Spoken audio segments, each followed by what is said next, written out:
واقعات بت شکن سلطان محمود غزنوی قسط نمبر 72 اپنا اسلامک اسٹوڈیو۔ ناظرین، منتاش نے کہا کہ آپ فوراً واپس چلے جائیں، مجھے نظر آ رہا ہے کہ ہماری ملاقات اب میدان جنگ میں ہوگی۔ مسعود نے کہا کیا تم وہاں موجود ہوگی؟ سمن نے کہا کہ شاید، اور اس کی آنکھوں میں آنسو آ گئے۔ ناظرین، مسعود نے پوچھا کہ یہ آنسو کیوں؟ سمن نے جذباتی لہجے میں کہا کیونکہ میں پاگل ہوں۔ پھر ذرا سی خاموشی کے بعد اس نے مسعود کے دونوں ہاتھ اپنے ہاتھوں میں لیتے ہوئے جھنجھلاتے ہوئے کہا کیا میں پاگل ہوں مسعود؟ میرا اتالیق پاگل ہے کیا؟ فریب کاروں کی بستی میں حق کی بات کہنے والوں کو پاگل ہی کہا جاتا ہے۔ میری شادی ایک ایسے شہزادے کے ساتھ ہوگی جو شراب پیتا ہے اور اسے احساس ہی نہیں کہ قوم اور مذہب کی کیا کیا ذمہ داریاں اس پر عائد ہوتی ہیں۔ ناظرین، سمن کے ایک ہاتھ میں کمان تھی اور دوسرے ہاتھ میں خنجر۔ اس نے دونوں ہتھیار آگے کرتے ہوئے کہا کہ میری شادی ان سے ہو چکی ہے، یہ میرے سہاگ کی دو نشانیاں ہیں۔ کمان اور خنجر عورت مرد کے لیے نمائش کی چیز نہیں ہے، کمان اور خنجر عورت کا زیور ہے۔ مسعود نے کہا کہ تم ایسی باتیں کیوں کر رہی ہو؟ جس کے ہاتھ میں خنجر اور کمان اور کندھے کے ساتھ ترکش لٹک رہا ہو، اس کی آنکھوں میں آنسو نہیں آیا کرتے۔ مسعود نے کہا کہ سمن، کیا ہمیں یہیں کھڑے رہنا چاہیے؟ سمن نے کہا کہ نہیں، آپ چلے جائیں، آپ غزنی واپس چلے جائیں۔ آپ کو آپ کے جاسوس جو یہاں نابینا موسیقار بن کر آیا تھا، اس نے بہت کچھ بتا دیا ہوگا۔ اس نے آپ کے والد محترم تک میرا پیغام بھی پہنچا دیا ہوگا۔ ناظرین، مسعود نے کہا کہ یہ تم اسی سے پوچھ لو۔ اس نے اپنے ایک محافظ سے کہا کہ ابھی ظفر کو بلا۔ ناظرین، ایک گھڑ سوار گھوڑا دوڑاتا ہوا چٹان پر آ گیا۔ وہ بھورے بھورے چہرے والا تنو من جوان تھا۔ وہ گھوڑے سے اتر کر مسعود کے پاس آ گیا۔ اس کی چال سے جیسے چٹان ہل رہی ہو۔ مسعود نے سمن کی طرف اشارہ کرتے ہوئے کہا انہیں پہچانتے ہو ظفر؟ ابھی ظفر سمنتاش کی طرف دیکھ کر مسکرا دیا۔ جواباً سمن بھی مسکرا دی۔ سمنتاش نے ابھی ظفر سے کہا کہ میں نے تمہیں بڑی مشکل سے پہچانا ہے، کیا تم نے میرا پیغام سلطان تک پہنچا دیا تھا؟ ناظرین، ظفر نے کہا کہ لفظ بہ لفظ پیغام پہنچا دیا تھا۔ مسعود نے ابھی ظفر کے متعلق سمن کو بتایا کہ یہ ہمارا بڑا ہی کامیاب جاسوس ہے، یہ محافظ دستے کا آدمی نہیں بلکہ میں اسے راستے کی رہنمائی کے لیے ساتھ لے کر آیا ہوں۔ اور سمن، اس زخمی کو کہاں لے گئے ہیں؟ میں فیصلہ نہیں کر پا رہی کہ اسے باپ کے پاس لے کر جاؤں یا جراح کے پاس۔ ناظرین، سمن نے کہا کہ میں اب جا رہی ہوں، پتہ نہیں اب ملاقات ہوگی بھی یا نہیں۔ آپ کو دوستی کا جواب مل گیا ہے، لہٰذا بہتر ہے کہ آپ آج ہی یہاں سے واپس روانہ ہو جائیں۔ ناظرین، سمنتاش ہرن کی طرح کودتی پلانگتی چٹان سے نیچے اتر گئی۔ مسعود اسے دیکھتا رہا۔ ناظرین، سمن گھوڑے پر سوار ہوئی اور گھوڑے کو ایڑ لگا دی اور جنگل میں غائب ہو گئی۔ جب تک اس کے گھوڑے کے پاؤں کی آواز مسعود کو آتی رہی، وہ وہیں کھڑا ادھر ادھر دیکھتا رہا جدھر سمن گئی تھی۔ ابھی ظفر نے کہا کہ آپ سمجھ نہیں سکتے کہ یہ لڑکی اسلامی اتحاد کے لیے کس قدر جذباتی ہے۔ میں نے اس کے ساتھ بہت وقت گزارا ہے، اسے جتنا میں جانتا ہوں کوئی بھی نہیں جانتا۔ میں کہہ سکتا ہوں کہ یہ لڑکی سلطنت غزنی کے لیے بہت بڑی قربانی دے گی۔ ناظرین، مسعود کی ذہنی کیفیت بدل گئی تھی۔ اس نے اپنے محافظ سے کہا کہ میرے ساتھ چلو، اور وہ چٹان سے اتر کر گھوڑے پر سوار ہو گیا۔ اس کے تمام محافظ اس کے پاس آ گئے تو اس نے شہر کا رخ کیا۔ اس نے گھوڑے کو ایڑ لگا دی۔ زخمی کو جس گھوڑے پر لے جایا جا رہا تھا وہ ابھی شہر میں داخل ہی ہوا تھا۔ سمن کا گھوڑا اس سے آگے نکل گیا تھا، زخمی کا خون بہہ رہا تھا۔ ناظرین، مسعود نے حکم دیا کہ زخمی کو محل میں لے چلو۔ ابو منصور ارسلان خان اپنے دربار میں بیٹھا ہوا تھا۔ ناظرین، مسعود بن محمود بغیر اطلاع دیے دربار میں داخل ہو گیا۔ مسعود کے محافظ نے کندھے پر ایک زخمی اٹھا رکھا تھا۔ دربار میں پہنچ کر مسعود کے اشارے پر زخمی کو فرش پر لٹا دیا گیا۔ منصور نے پوچھا یہ کیا ہے؟ مسعود بن محمود نے کہا کہ یہ آپ کا وہ پیغام ہے جو آپ نے میری دوستی کے پیغام کے بدلے دیا ہے۔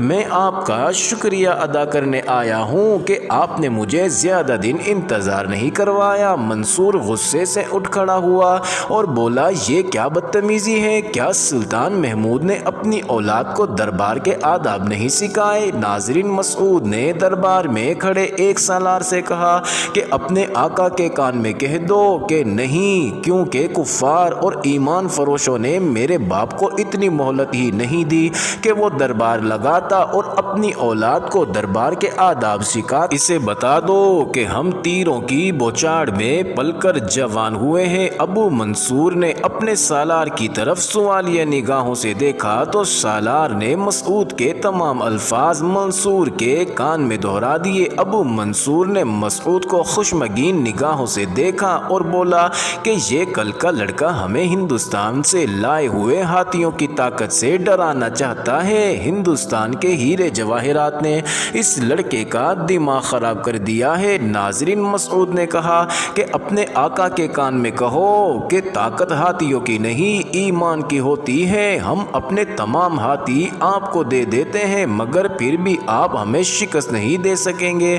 اپنے مہمان کو چوری چھپے قتل کروانے والے میدان جنگ میں بڑی جلدی پیٹھ دکھا جاتے ہیں۔ ناظرین، جب ابو منصور کے کان میں مسعود کے الفاظ پہنچے تو وہ بے سدھ بیٹھ گیا اور بڑبڑانے لگا۔ مسعود دربار سے نکل گیا۔ حکومت کا نشہ ہی ایسا ہوتا ہے جو بڑے بڑے اچھے لوگوں کو بگاڑ کر رکھ دیتا ہے اور انسان اپنے آپ کو کوئی خلائی مخلوق سمجھنے لگتا ہے، اور پھر نیچے اگر چاپلوسیے ہوں تو پھر حکمران خدائی کا دعویٰ کرنے سے بھی گریز نہیں کرتے۔ ناظرین، ایسی سینکڑوں مثالیں ہمیں تاریخ میں ملیں گی۔ ناظرین، مسعود ابو منصور کے دربار سے نکل کر سیدھا اپنے خیمہ گاہ میں پہنچا اور واپسی کا حکم دے دیا۔ سامان سمیٹا گیا اور مسعود کا قافلہ واپسی کے لیے روانہ ہو گیا۔ یہ قافلہ منزلیں مارتا ہوا غزنی پہنچا۔ غزنی پہنچ کر مسعود نے اپنے باپ سلطان محمود کو اپنی اور ابو منصور کی ملاقات کی تفصیلات بتائیں اور یہ بھی بتایا کہ مجھ پر قاتلانہ حملہ بھی کروایا گیا اور یہ بھی بتایا کہ وہ کس طرح زندہ بچ گیا۔ ناظرین، سلطان نے اپنے بیٹے کی بات سن کر کہا کہ حکومت کا نشہ ہی ایسا ہے کہ عقل پر کالا سیاہ پردہ پڑ جاتا ہے۔ میں نے دوستی کا پیغام بھیج کر اپنا فرض ادا کر دیا ہے۔ اب میرے ضمیر پر کوئی بوجھ نہیں ہوگا، البتہ میرے دل پر ایک بوجھ آن پڑا ہے۔ قنوج کا راجہ راجیہ پال بھاگ گیا تھا۔ اس نے اپنا خزانہ پہلے ہی غائب کر دیا تھا۔ مجھے خزانے کی ضرورت نہیں تھی بلکہ مجھے قنوج کی ضرورت تھی، وہ مجھے مل گیا تھا۔ اب ہندوستان سے اطلاع آئی ہے کہ راجیہ پال قنوج میں ہمارے مقرر کردہ حاکم کو پیغام بھیج رہا ہے کہ اس کی جان بخشی کی جائے، وہ غزنی کا باج گزار بن کر رہے گا۔ مگر لاہور کا راجہ بھیم پال نڈر دوسرے شکست خوردہ مہاراجوں کو ساتھ ملا کر راجیہ پال کو خوف زدہ کر رہا ہے اور ہمارے خلاف فوجیں اکٹھی کر رہا ہے۔ مجھے فوراً وہاں چلے جانا چاہیے، مگر مجھے کاشغر اور بخارا کے سانپوں کا سر بھی کچلنا ہے، اور میں یہ بھی ضروری سمجھتا ہوں تم کہتے ہو کہ ابو منصور کی بیٹی نے کہا ہے کہ ہم اس کے باپ پر حملہ کر دیں۔ ہم اپنی اس بیٹی کی خواہش ضرور پوری کریں گے اور ہمارے لیے یہ جنگی اقدام اس لیے بھی ضروری ہو گیا ہے کہ یہ لوگ عیسائیوں کے زیر اثر ہیں۔ مجھے ان لوگوں سے کوئی خطرہ نہیں ہے، اگر انہوں نے خراسان پر حملہ کر دیا تو وہ منہ کی کھائیں گے، لیکن خطرہ یہ ہے کہ عیسائی ان لوگوں کے ہاں اپنے اڈے بنا لیں گے۔ ہماری جنگ اسلام کی مخالف قوتوں کے ساتھ ہے۔ میرا خیال ہے کہ ابو منصور اور قادر خان خراسان پر حملے کا منصوبہ تو بنا سکتے ہیں مگر حملہ کرنے کی جرات نہیں کر سکتے، تاہم ہمیں پھر بھی تیار رہنا چاہیے۔ ناظرین، سلطان محمود کا یہ خیال غلط نکلا، کیونکہ تقریباً 2 ماہ بعد ہی سلطان کو اطلاع ملی کہ کاشغر، بخارا اور بلاساغون کی فوجیں بلخ کی جانب بڑھ رہی ہیں۔ ناظرین، بلاساغون ابو منصور ارسلان خان کا دارالحکومت تھا۔ سلطان نے پہلے ان تینوں کے اتحاد کو کوئی اہمیت نہ دی تھی۔ جب ان کی پیش قدمی کی اطلاع سلطان کو دی گئی تو سلطان پریشان ہو گیا۔ کاشغر، بخارا اور بلاساغون خراسان سے بہت دور پہاڑی علاقوں میں واقع تھے اور ایک دوسرے دوسرے سے دور بھی تھے، ان کے لیے خراسان تک کی مسافت بھی خاصی دشوار تھی اور راستے میں ایک بڑا دریا بھی تھا۔ ناظرین، سلطان محمود نے اپنے مشیروں اور سالاروں سے کہا کہ اس سے یہ ظاہر ہوتا ہے کہ تینوں فوجیں کافی عرصہ سے تیاری کر رہی تھی، کیونکہ اتنی دشوار پیش قدمی تیاری کے بغیر نہیں کی جا سکتی۔ سلطان نے شاید اس پہلو پر توجہ ہی نہ دی تھی کہ قادر خان راستے میں پہاڑی قبائل کو مال غنیمت کا لالچ دے کر اور اسلام کے خلاف نفرت پھیلا کر اپنے ساتھ ملاتا چلا آ رہا ہے۔ یہ قبائل وحشی، جنگجو اور خون خوار تھے۔ ناظرین، ان کا اپنا ہی بنایا ہوا کوئی مذہب تھا۔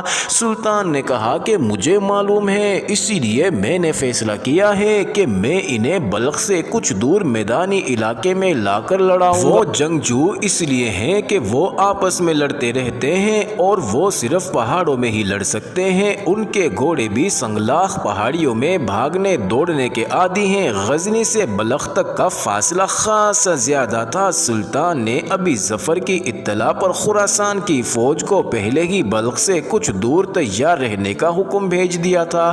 ناظرین، وہاں ہاتھیوں کی تعداد تھوڑی تھی۔ سلطان نے غزنی سے 300 ہاتھی اس حکم کے ساتھ خراسان بھیج دیے کہ یہ بہت تیزی کے ساتھ جائیں۔ صرف 2 مورخوں نے اس جنگ کا ذکر کیا ہے، ان میں ایک عتبی ہے اور دوسرا ابن الاسیر۔ ان دونوں نے لکھا ہے کہ اس لڑائی میں سلطان محمود اپنی جنگی طاقت کی نمائش پر زیادہ توجہ دے رہا تھا تاکہ اس کے دشمن اور پہاڑی قبائل مرعوب ہو جائیں اور آئندہ سر اٹھانے کی جرت نہ کر سکے۔ ناظرین، قادر، طوغا اور منصور کی مشترکہ فوجیں تیزی سے بڑھتی چلی آ رہی تھی۔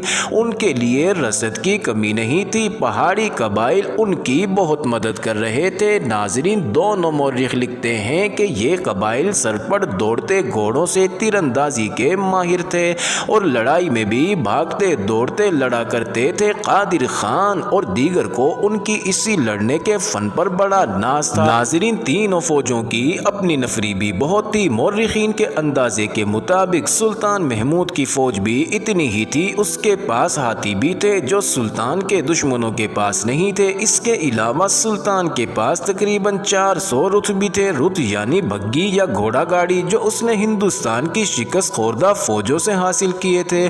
وہ ان کے استعمال کا قائل تو نہ تھا، مگر قبائلیوں کے لیے ان کا استعمال ضروری سمجھتا تھا۔ یہ ہلکی قسم کے رتھ تھے۔ ہر رتھ کے آگے ایک گھوڑا جوتا جاتا اور اس پر 2 آدمی سوار ہوتے تھے۔ ایک گھوڑے کو بھگاتا تھا جبکہ دوسرے کے پاس پھینکنے والی برچھیاں تیر کمان ہوتے تھے۔ ناظرین، سلطان نے رتھوں کے 2 دستے تیار کر رکھے تھے اور اب سلطان نے دونوں دستوں کو بلخ پہنچنے کا حکم دے دیا تھا۔ ناظرین، مورخین اور اس دور کے جنگی مبصرین نے لکھا ہے کہ سلطان کی فوج ڈسپلین، ٹریننگ اور میدان جنگ کے ڈسپلین اور دستوں کے باہمی ملاپ کے لحاظ سے عمدہ فوج تھی۔ نہایت مشکل حالات میں بھی دستوں میں بگدڑ اور انتشار پیدا نہیں ہوتا تھا۔ البتہ اس مارکے میں سلطان کو یہ بات پریشان کر رہی تھی کہ ہندوستان کے مارکوں میں اس کی نصف فوج شہید ہو گئی تھی۔ اس کی کمی کچھ حد تک سلطان نے ہندو دستوں سے پوری کر لی تھی جنہیں وہ جنگی قیدی بنا کر لایا تھا۔ ناظرین، ان ہندوؤں کو سلطان نے اپنی فوج کی بجائے زیادہ بہتر مراعات دے رکھی تھی۔ ان میں اکثر نے اسلام قبول کر لیا تھا۔ ناظرین، سلطان جب بلخ پہنچا تو اس نے بغیر آرام کیے دستوں کی تقسیم کا کام شروع کر دیا۔ معزز ناظرین، یہ انٹرسٹنگ ویڈیو جاری ہے۔ اگلی ویڈیو قسط نمبر 73 میں دیکھنا مت بھولیے گا۔